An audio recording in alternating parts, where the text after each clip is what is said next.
उसको उसका प्रतिफल तो मिले, लेकिन जो परिणाम हो उसका प्रतिफल समाज को भी मिलना चाहिए। मंत्री महोदय ने कहा है कि जो यह सिद्धांत है वह भी इस विधेयक के पीछे स्थापित किया गया है और इस बात का ध्यान रखा गया है कि जहां हम किसी व्यक्ति के आविष्कार के जो अधिकार हैं, चाहे वह धन के उपार्जन का आविष्कार हो या प्रतिष्ठा प्राप्त करने का अधिकार हो, उसे प्रतिष्ठा का और चाहे धन का, दोनों का लाभ व्यक्ति विशेष को भी मिले। महोदय, देश में जो उद्योग धंधा चल रहा है या देश की उन्नति करने का, देश में समृद्धि लाने का जो वैज्ञानिक या प्रौद्योगिकीय आविष्कार हो रहा है, उसमें भी उसका उपयोग पूरा हो। यदि ऐसा हो तभी मैं समझता हूँ कि हमारी पेटेंट प्रणाली सफल सिद्ध हो सकती है। यह प्रश्न उठ सकता है कि किस सीमा तक व्यक्ति के अधिकार की रक्षा की जाए और किस सीमा तक उसके अधिकार का हनन किया जाए, ताकि समाज का अधिक से अधिक लाभ हो, समाज उसका अधिक से अधिक उपयोग कर सके। एक दृष्टिकोण जो इसके पीछे है, हमें इस बात का अभिमान है कि हम 101 करोड़ हैं। हमारी कई जातियां, कई धर्म और कई भाषाएं और कई प्रकार के रीति रिवाज हैं। इस विविधता से हमें लाभ उठाना चाहिए, किंतु आज भेदभाव का भूत हमारे सिर पर चढ़ रहा है। भारत का स्वतंत्रता के आधार पर इसका अर्थ यह होना चाहिए कि गरीबों की सेवा के लिए आज तक हमें जो सुविधाएं उपलब्ध नहीं थीं वे मिली हैं।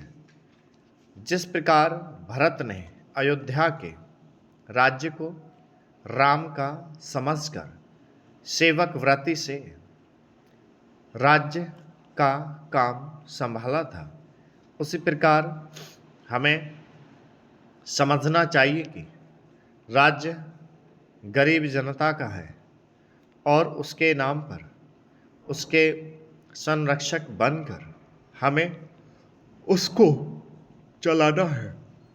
अब गरीब को ऐसा अनुभव होना चाहिए कि हर एक उसकी सेवा में लग रहा है। सूर्य के उदय होने पर धनी गरीब सबके घरों में प्रकाश पहुंचता है। ठीक उसी प्रकार स्वराज्य का लाभ सबको एक समान मिलना चाहिए। इसका सुख धनी निर्धन सबको बराबर मिलना चाहिए।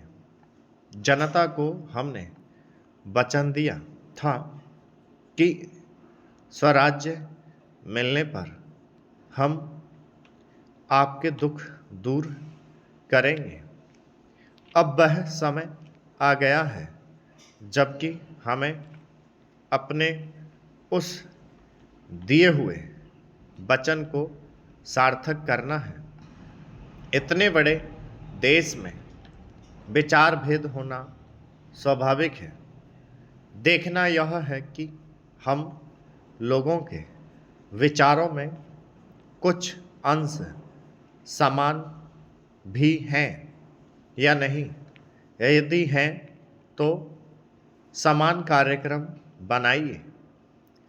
इस प्रकार कार्य करने से हमारे भेदभाव कम होते होते एक दिन मिट जाएंगे और अच्छी बातों का अपने आप उदय होने लगेगा।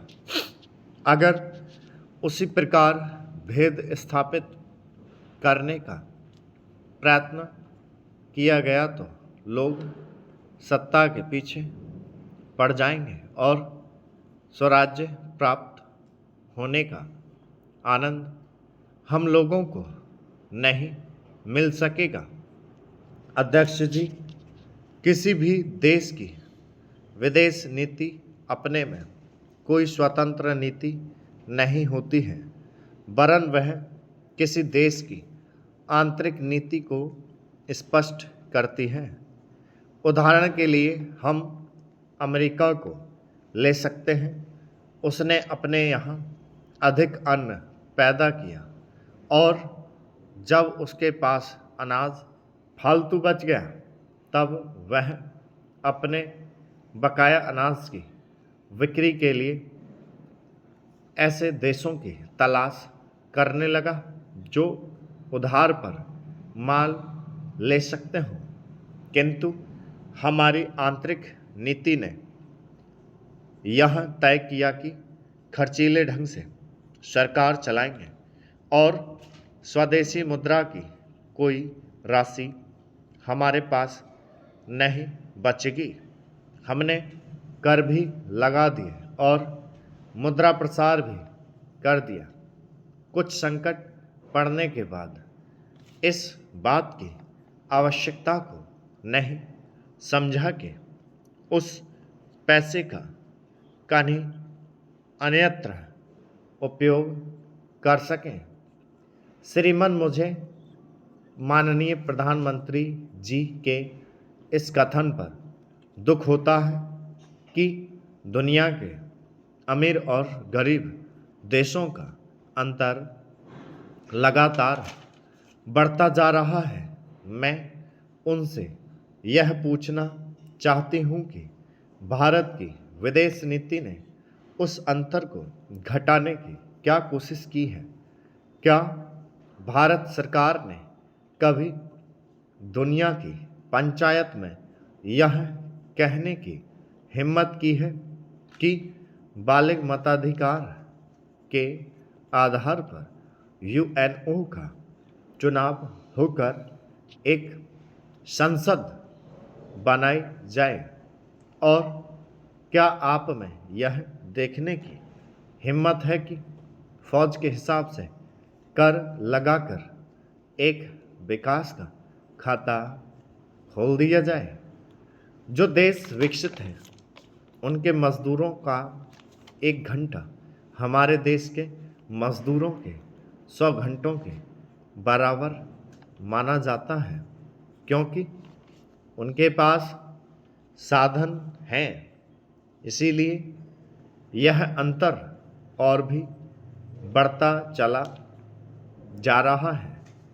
किसी देश के अंदर आंतरिक नीति में अमीरी और गरीबी का अंतर बढ़ता चला जा रहा है और वह दुनिया के देशों में विद्यमान अमीरी और गरीबी के इस अभिशाप को समाप्त करेगा।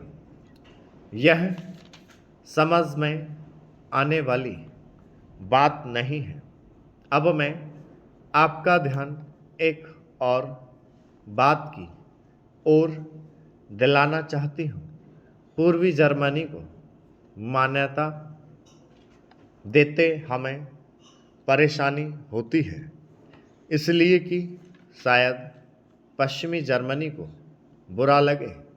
स्टॉप